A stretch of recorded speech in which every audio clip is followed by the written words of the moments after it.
This is Bumper to Bumper TV. This was a dream come true. A chance to drive and experience a powerful two-seater European luxury sport coupe and try to feel like part of the elite who can afford it. The latest version of this dream came in the Mercedes-Benz AMG GTC roadster. While I've been reviewing cars for several years, this was one that even my jaded neighbors coveted. At 179 inches in overall length, it has the footprint of a mid-size sedan, and that's where the resemblance ends. It is low to the ground with a clearance of less than 4 inches, and that comes in handy when it's time for some hard driving. The big question always was, how fast can it go, since it has a hand-assembled engine where the builder signs his name to the job. We were not surprised to learn top speed is 196 miles per hour, or if you please, 0 to 60 in 3.6 seconds.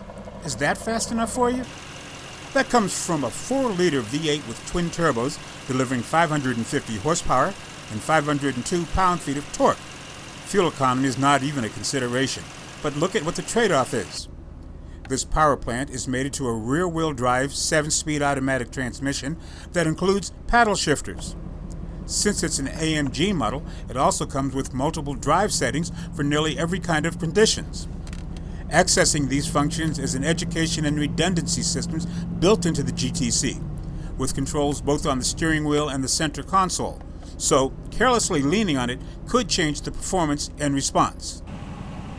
So, for the driver and lucky passenger, experiencing this much power means locking into high-end bucket seats that are very close to what are used on the racing circuits.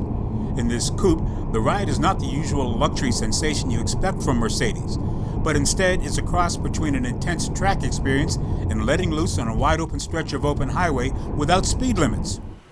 The test car came with a set of sport tires and ceramic brakes, which we found to be more than enough to bring it safely to a stop.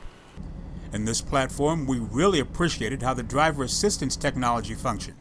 The systems did not fight each other, but rather anticipated what a driver was thinking and instantly changed handling and suspension settings to match conditions.